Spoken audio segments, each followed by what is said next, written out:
Hello, everyone. My name is Michael, and I am currently a medical student. My topic for today is thalamic deep brain stimulation for cognitive impairments that happen due to closed head injury. The reason I chose this topic in particular is that during my rotation here, I had the chance to meet several patients who's had closed head injuries. They would often have chronic conditions stemming from that injury, and they require long-term management. Some of them would experience cognitive impairment, like struggling with focus, planning, or sometimes just expressing themselves. And these would be impairments that they're acutely aware of, um, while being at a point where it doesn't seem to be getting any better. Some of them were functioning at a very high level prior, and it's common for people around them to lack understanding. So I think for those reasons, these patients just really stuck with me.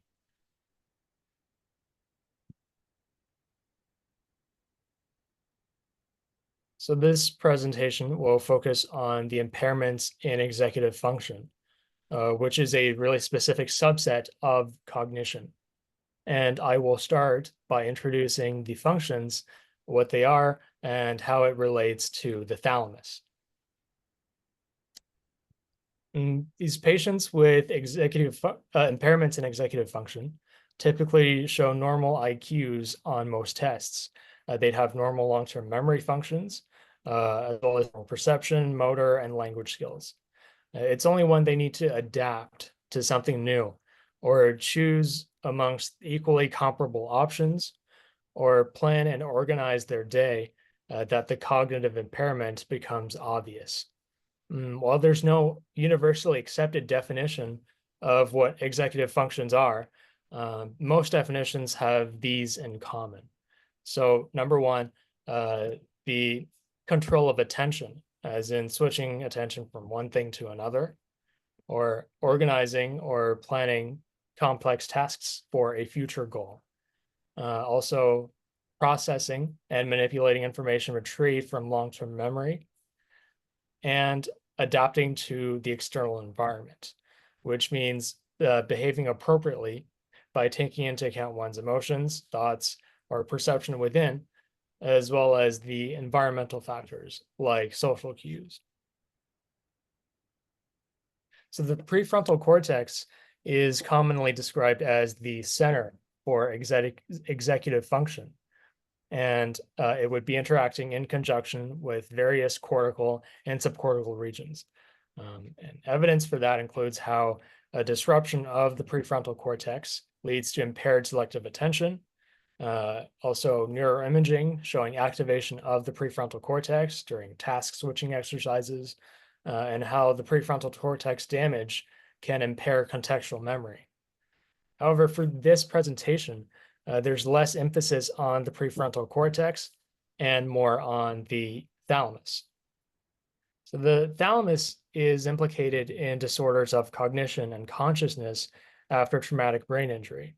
It sits just above the midbrain in a relatively central spot, and it's made out of mostly gray matter and often described as the sort of relay station, since it's divided into a series of specialized nuclei for relaying information to the cortex. And because of this connectivity, the damage to the thalamus may explain cases where patients experience more globalized symptoms after traumatic brain injury. So the thalamus divides into about 60 nuclei. I won't go into all of them, but within specifically, there's the central lateral nucleus, along with the associated medial dorsal tegmental tract. And that's been identified as a critical node for executive function, information processing, and consciousness. So the central lateral nucleus is part of the intralaminar thalamic nuclei group, and it would be blinking on the screen right now. And on the right, there is a rendering of the central lateral nucleus. It is the brown portion there. And the red dots are the contact points for stimulation. So as for how the central lateral nucleus influences executive function, which mainly takes place in the prefrontal cortex at the front of the brain, well, first, it has these broad projections to the prefrontal cortex.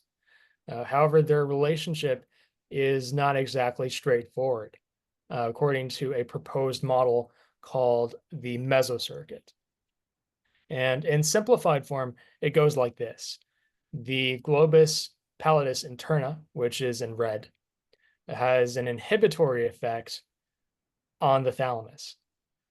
The central lateral nucleus, with its striatal projections, would inhibit the globus pallidus interna, and that would enable more activation of the thalamus, which leads to increased cortical stimulation.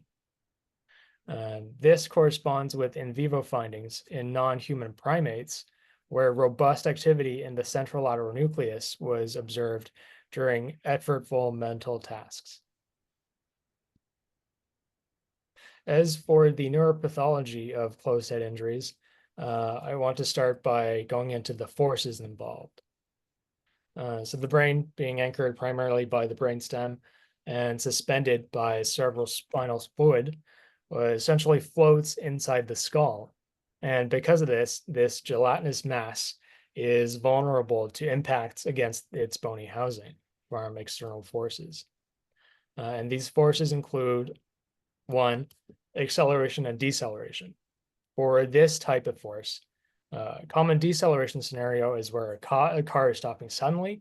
The brain would strike the inside of the skull, typically damaging the frontal and temporal regions, and then sloshing back secondarily, damaging the posterior. And this is called a contre-coup injury. And also, acceleration injuries happen when there's a blow to the head and then acceleration in a linear direction. Rotational or angular forces can happen from, for example, a seatbelt that's restraining the body during an accident.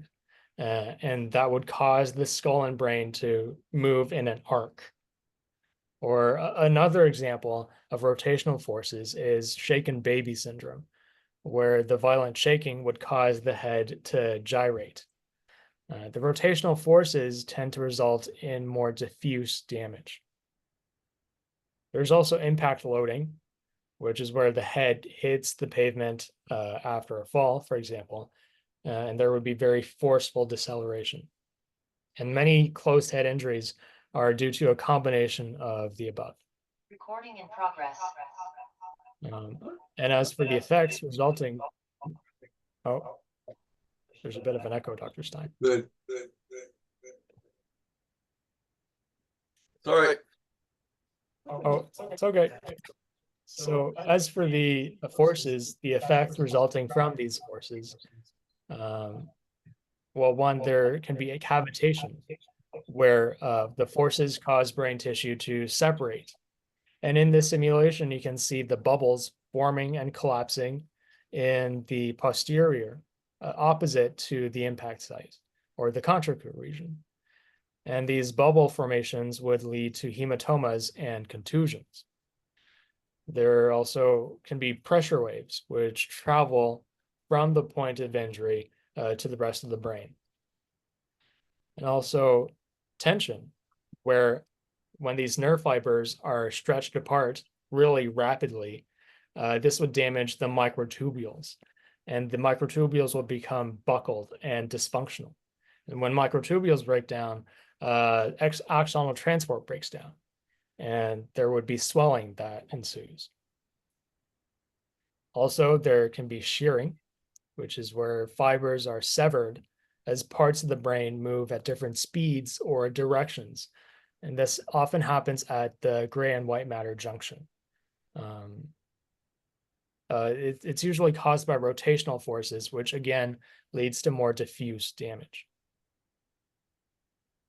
As far as the resulting injury goes, the primary injuries can be defined as the ones directly caused by trauma. And these include diffuse axonal injury, which results from rotational and shearing forces. This typically presents as axonal swelling in milder trauma, like what we saw with the stretch injury, And symptoms would be like those from a concussion. Axon tearing occurs in moderate to severe trauma, and that can lead to the loss of consciousness and vegetative state. There can also be brain morphology changes like scarring or atrophy. And atrophy would be caused by transneurodegeneration, which we'll go into about later. So after the primary injuries, the secondary injury that happens are mostly related to the circulatory system. So there can be hemorrhage, or that can be diffuse or local, which can then develop into space-occupying hematomas, whether that's intracerebral or epidural, subarachnoid, subdural. And in this case, to its detriment, the brain is pretty snug in a very hard enclosure, and it's very oxygen dependent. So any additional mass inside the cranium can be pretty devastating. And going on with that line of thought, edema can be caused by cytotoxicity, where failure of the ATP-dependent sodium-potassium pumps due to trauma would lead to sodium accumulation, and then anions and water would follow. And all of this would be made worse by vasogenic edema, where there's swelling of the capillary epithelial cells, which make up the blood-brain barrier. When that is disrupted, plasma is allowed to move across into the extracellular space. Also, the mass effect from hematomas or edema can lead to shifting and herniation of the brain, whether that's herniation into other compartments of the brain or through the openings at the base of the skull. And in terms of hypoxia and ischemia, well, hypoxia can happen on its own when, for example, there's autonomic dysfunction due to trauma, which would then inflict secondary damage to the lungs. And with ischemia, there can be a number of causes like a fall in systemic blood pressure due to extracranial bleeding, or sometimes anesthesia use when stabilizing the patient, or vascular spasm. Also, if seizure occurs after head injury, that can cause ischemia, hypotension, and other metabolic dysfunction within the brain tissue. As for damage on the cellular level from traumatic brain injuries, some examples include the cytoskeleton injury, as in disruption of the neurofilaments, neurotubules, a separation of the myelin sheath. There can also be excitotoxicity from the neurotransmitters released from damaged neurons, and they would get released into the extracellular space. These neurotransmitters include acetylcholine, catecholamines, and excitatory amino acids, which mainly glutamate. In terms of metabolic changes, there would be hypermetabolism from damaged tissue in the beginning, at least. And this would be followed by a reduction in metabolism throughout the brain. And as this process continues, there would be cellular atrophy and even total degeneration. Also, transneuronal degeneration that we mentioned before would happen over months or years, where there is a lack of trophic signaling from the functional network. And this would cause degeneration both anterograde and retrograde. As for how the thalamus gets injured in closed head injury, well, because of its location and connections, thalamic damage rather, in closed head injury seems to have the following characteristics. For one, in vivo simulations, Bailey and colleagues found that the thalamus may undergo shearing during rotational and deceleration forces. And the reason is due to the basal tethering region.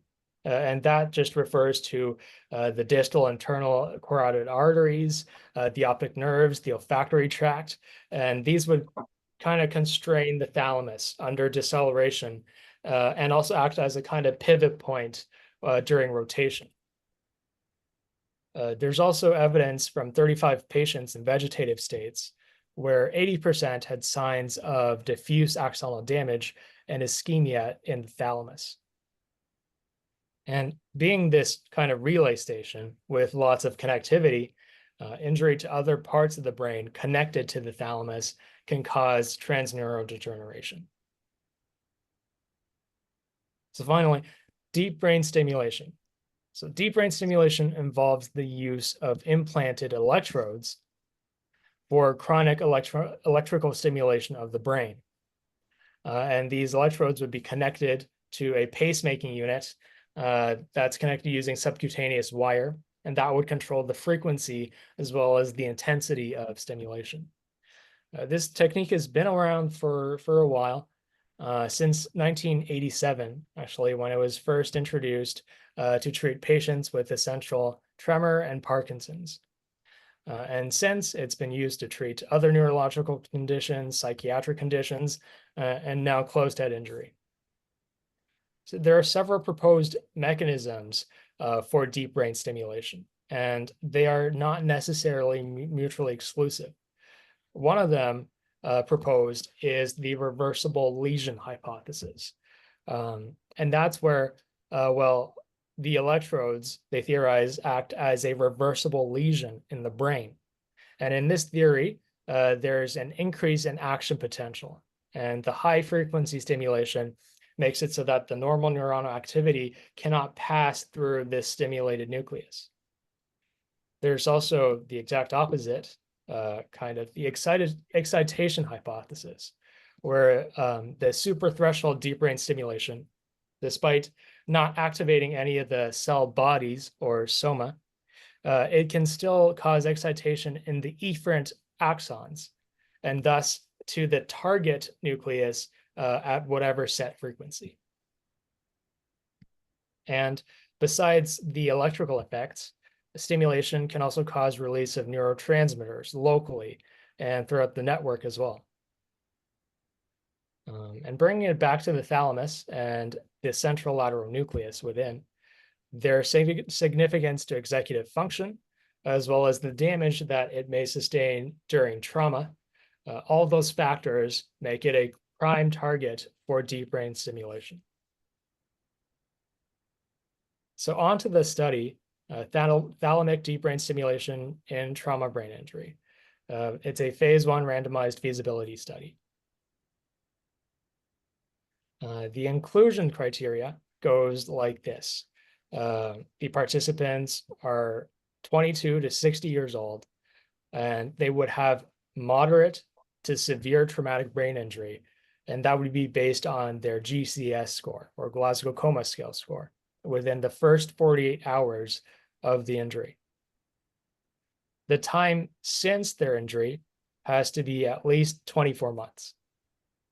And at the time of the study, the participants must have a rating of lower moderate disability to lower good recovery on the GAUS-E. The GAUS-E is Glasgow Outcome Scale Extended. And lastly, functionally, they must have failed to return to pre-injury levels at the time of the study. As for the design or protocol, of the 6 patients who met criteria, they were randomly assigned into 3 cohorts as pairs. And these cohorts have different post-implantation baseline conditions. So that's basically saying that they're delaying the initiation of the stimulation by 30, 44, or 58 days. And this staggered design is just so that they can identify and isolate the effects of deep brain stimulation on its own. To get into more of the specifics of the implantation, so before the operation, they'd use MRI and diffusion tensor imaging to determine the precise location for the central lateral nucleus in that patient, as well as the medial dorsal tegmental tract that's attached. And they would use biophysical modeling to predict the best trajectory. And this image here is from one of the patients, the modeling they did for him. During surgery, the electrodes were implanted bilaterally. So in both hemispheres, using a stereostatic frame. And this allows for really accurate positioning. And the electrodes were guided along the pre-planned trajectory until it reached the central nucleus. The electrodes used in the study had multiple contacts along their length. And the reason is this allows for more flexibility when they're trying to select which site to stimulate. And of course, after operation, they used imaging to make sure that the electrodes are actually in the right place. So after implantation, and then the baseline waiting period for each cohort, there was a 14-day stimulation titration phase. And this is just to determine the stimulation parameters for each participant. So this is parameters like voltage, pulse width, frequency. These all were adjusted to optimize the therapeutic effect and minimize the side effects for each participant. There doesn't seem to be a consensus as to why individuals respond differently to different frequencies and intensity. It's unique to each individual, but that was also observed in this study. And since there were two sets of electrodes implanted, the hemisphere used for stimulation was determined as well. After that, it's the 90-day treatment phase, where a deep brain stimulation was delivered for 12 hours a day per whatever parameters were determined in the titration phase. And at the end of the 90-day treatment phase, the participants can choose to be randomly assigned to either continue the stimulation or undergo a 21-day withdrawal phase. And this was double-blinded. Post-op, one of the patients in the 58-day cohort had the implant removed, and this is because they had a scalp infection. So their data set is missing. The primary endpoint for this study is a 10% uplift in the trail making test, specifically part B of that test.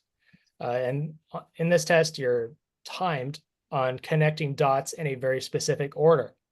And in part B, it would be numbers and letters.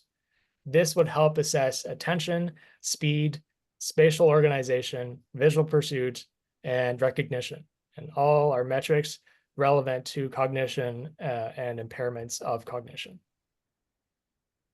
The secondary endpoint of the study is more subjective. It would be assessing the participants' self-reported quality of life scores based on factors like fatigue, executive function, and attention. So for the primary endpoint, trail making test B, in this graph, the area in red there is representing the goal of 10% increase in their scores. And after the first stimulation phase, all of the participants exceeded that with an average improvement of 31.75%. Two patients who started with the greatest deficits in the beginning, that's patient 3 and patient 6, showed the largest improvement. In terms of their quality of life, self-reported attention saw the biggest improvement after treatment, all exceeding 10% improvement across all patients. And for the self-reported executive function score, 4 out of the 5 participants exceeded that 10% improvement mark, and then the other patient saw no change. For fatigue, 2 of the patients met the 10% benchmark for improvement. And for that blinded withdrawal phase of the study, only 3 out of the 5 participants agreed to participate. And of those 3, only one of them was randomized to the off group. And that patient showed a 34% decline, highlighted there, in their TMTB score when it was turned off.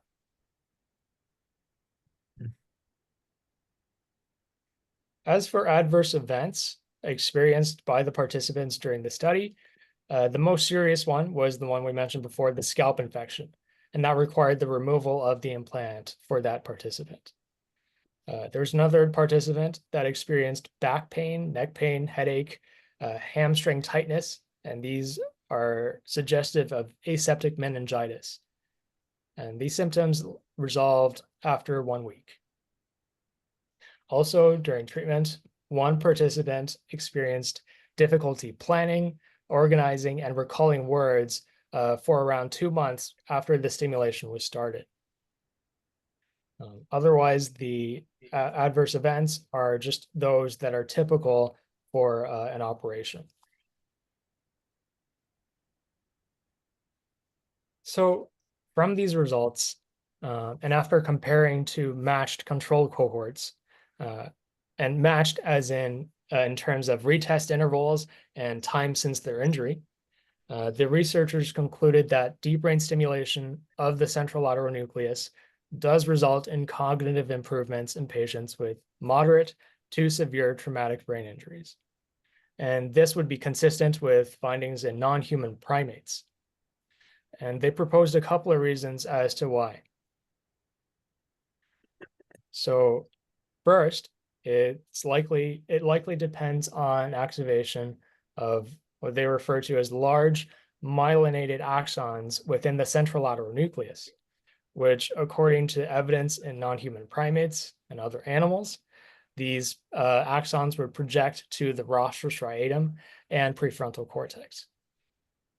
This is supported by the absence of any improvement when stimulating the other contact points outside the central lateral nucleus. The researchers also proposed that since neocortical neurons would change firing patterns drastically with only a small increase in their membrane potential depolarization, that deep brain stimulation in this study increases the depolarization tone of the neuronal membrane potentials in the frontal striatal circuit. And this is consistent with the reduced depolarization tone and lower than average resting membrane potentials in patients with traumatic brain injury, where, of course, there'd be cortical and subcortical atrophy. And they briefly went over other theories as well. One is improving the spatial temporal integration within the cortical pyramidal neurons, as in integrating the incoming signals across space and time, since this can be influenced pretty significantly by synaptic firing rates in the background. Also, they mentioned that deep brain stimulation may trigger high frequency thresholds for synaptic activity. And these are activities which may control the generation and propagation of signals in dendrites of the neocortex.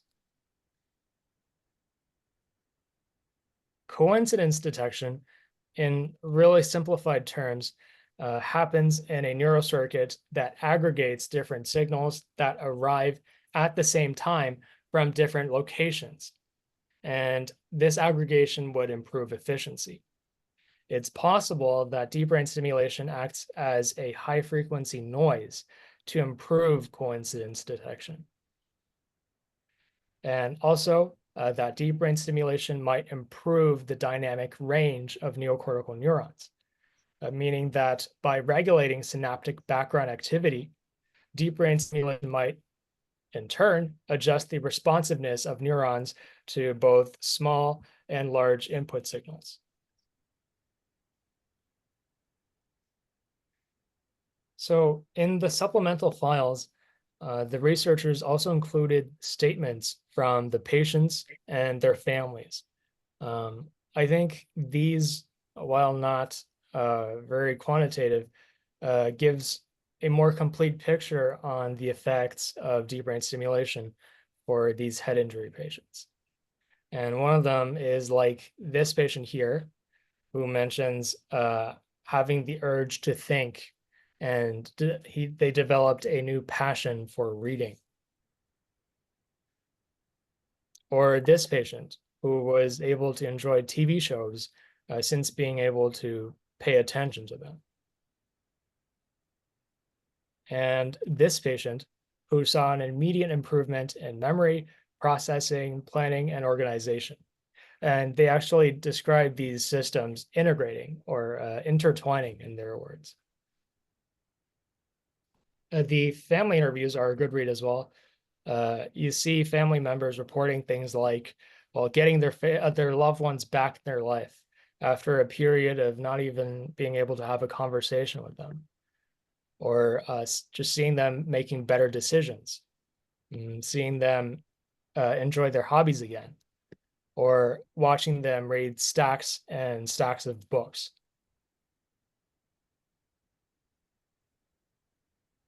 So for the future, deep brain stimulation seems very promising for improving outcome in traumatic brain injury patients. For one, currently, besides education and lifestyle modifications, which are first line, as well as NMDA antagonists and catecholaminergic agents like methylphenidate, this may add to the arsenal against TBI-related cognitive impairment.